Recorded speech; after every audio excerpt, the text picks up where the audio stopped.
नमस्कार, बिहार मिथिला न्यूज़ के इस विशेष कार्यक्रम में आपका स्वागत है। मैं हूं तलत परवीन।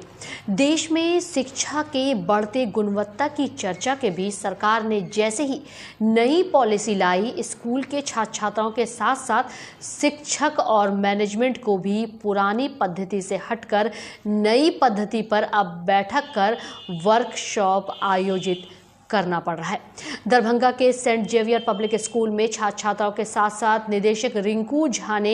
बैठक कर सरकार की नई एजुकेशन पॉलिसी को शिक्षकों के माध्यम से बच्चों और अभिभावकों तक पहुंचाने के लिए बैठक की, जिसमें कहा गया कि प्रारंभ से ही बच्चों को गुणवत्तापूर्ण शिक्षा देकर नियमित टेस्ट ले, ताकि 5वीं और 8वीं में भी छात्र छात्राओं को आसानी से सफल किया जा सके। क्या कहते हैं सेंट जेवियर पब्लिक स्कूल के छात्र एवं छात्राएं और शिक्षक, देखिए पूरी रिपोर्ट। मेरा नाम शिवांगी विजय, मैं सेंट जेवियर्स की स्टूडेंट हूँ। मेरे पॉइंट ऑफ व्यू से तो इस पॉलिसी के से दोनों ही स्टूडेंट को एडवांटेज मिलेगी। पहले तो जो फेल हो जाएंगे उन्हें प्री कोर्स के थ्रू 1 महीने या फिर 45 डेज़ के लिए जो भी अपना प्रीवियस जो भी सिलेबस है उसको कंप्लीट करने का मौका मिलेगा, और दूसरे जो पास हो जाएंगे तो उन्हें वो प्री कोर्स करने की कोई भी ज़रूरत नहीं पड़ेगी और वो बहुत ज़्यादा ही सीरियस हो जाएंगे अपने स्टडीज़ के लिए। और इससे डिसएडवांटेज तो कोई नहीं मेरे लिए, बस ये होगा कि हम लोग को थोड़ा ज़्यादा ही अच्छे से अपनी पढ़ाई के लिए हो जाएंगे हम लोग, और इससे कुछ नहीं होगा, बस हम लोग और ज़्यादा ही अपनी स्टडीज़ के लिए हो जाएंगे, बस यही है। तो कोई भी डिसएडवांटेज नहीं मेरे पॉइंट ऑफ व्यू से। Thank you sir. मेरा नाम आस्था प्रिया है और मैं सेंट जेवियर्स की स्टूडेंट हूँ।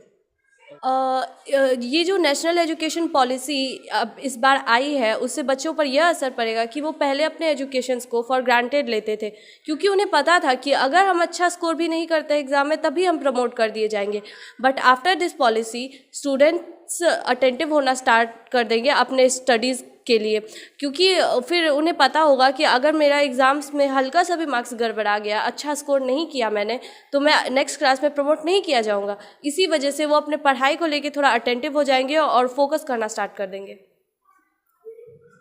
सर, तो हमारा स्पेशलाइजेशन ये होने वाला है इस ब्रिज कोर्स के माध्यम से कि जो भी बच्चे ब्रिज कोर्स के अंदर एनरोल होते हैं, चाहे वो 5th क्लास के हों या 8th क्लास के हों, तो हमारे जितने भी टीचर्स हैं उनका ये फोकस होगा कि वो बच्चे जो कि क्लास के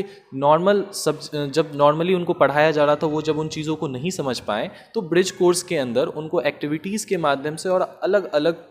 प्रैक्टिकल नॉलेजेस के माध्यम से उनको उन चीज़ों को अच्छे से समझाया जा सके। हाँ, यहाँ पे ये बात सही है कि हमारी रिस्पॉन्सिबिलिटी थोड़ी सी बड़ी है, बट ये हमारे लिए भी एक अच्छी चीज़ है कि जो भी बच्चे हमसे सीख के जा रहे हैं वो बच्चे अपने फ्यूचर में, अपने करियर में कुछ अच्छा कर पाएंगे, और इससे ज़्यादा हमें और हमारे स्कूल के सभी टीचर्स को और कुछ नहीं चाहिए।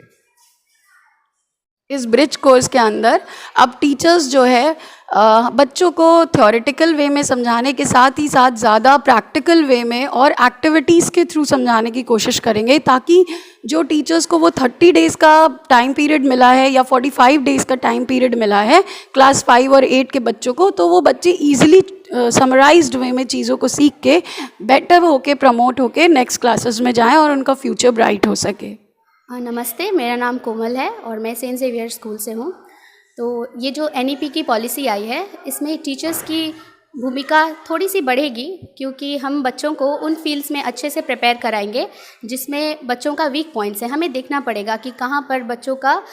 प्रॉब्लम्स हो रहा है उन्हें समझने में, ताकि हम उन्हें और अच्छे से प्रिपेयर कराएं, जिससे वो अपने एग्ज़ाम्स में अच्छे नंबर स्कोर करें। ना कि उन्हें ही हम गाइड करेंगे, बल्कि अगर उनके पेरेंट्स को भी कभी रिक्वायरमेंट होगी कि उन्हें कभी हेल्प चाहिए अपने बच्चों की अपब्रिंगिंग में, या कहीं उन्हें घर में स्टडी करने में प्रॉब्लम हो रही है, तभी टीचर्स उन्हें सपोर्ट करेंगे और उन्हें हेल्प करेंगे। नेशनल एजुकेशन पॉलिसी के आने से फ़ायदा ये है हमारे बच्चों के लिए कि ऐसे बच्चे जो पहले पास नहीं हो पाते थे या फिर जिनके कम मार्क्स होते थे, वो किसी सब्जेक्ट में फ़ेल हो जा रहे थे, तो अब उनको क्या किया जाएगा कि एक ब्रिज कोर्स के माध्यम से दोबारा से वो चीज़ दोबारा से पढ़ाई जाएगी। ब्रिज कोर्स बेसिकली NCERT द्वारा प्रिपेयर किया जा रहा है एक कोर्स है, जिसमें कि क्या होने वाला है कि अगर कोई ऐसे बच्चे जिन्होंने क्लास में कम स्कोर किया है, तो जो भी उनका सिलेबस है उसको एक समराइज वे में, उसको एक छोटे फॉर्म में क्लास 5 के बच्चों के लिए 30 दिन का एक कोर्स दिया जाएगा, और उस 30 दिन के कोर्स के कराने के बाद उन बच्चों को दोबारा से वो एग्ज़ाम देना होगा। अदरवाइज अगर वो उस एग्ज़ाम को पास नहीं कर पाते हैं तो उसके बाद दोबारा से उनको अपना क्लास 5 रिपीट करना होगा। सेम चीज़, सेम केस है क्लास 8 के बच्चों के लिए कि एक ब्रिज कोर्स उनके लिए भी होगा जो कि 45 डेज का होने वाला है, 45 दिनों का होने वाला है। और अगर 45 दिनों के बाद वो एग्ज़ाम को पास कर लेते हैं तभी वो अगले क्लास में प्रमोट हो पाएंगे। पहले जो हमारी पॉलिसी थी, एनईपी की पॉलिसी ये थी, पुरानी पॉलिसी, जिसमें कि उनको प्रमोट करने का हमारे पास ऑर्डर्स होते थे कि आप बच्चों को 8 क्लास तक फेल नहीं कर सकते, उनको प्रमोट करना होता है। बट अब इसके आने से ये होगा कि बच्चों को प्रमोट नहीं किया जाएगा और ऐसे बच्चे जिनका बेस बहुत कमज़ोर है उन बच्चों का बेस पे वर्क किया जाएगा और दोबारा से उनको उस चीज़ के लिए बेहतर तरीके से प्रिपेयर किया जा सकेगा। Aman Kumar, saint Xavier's public school.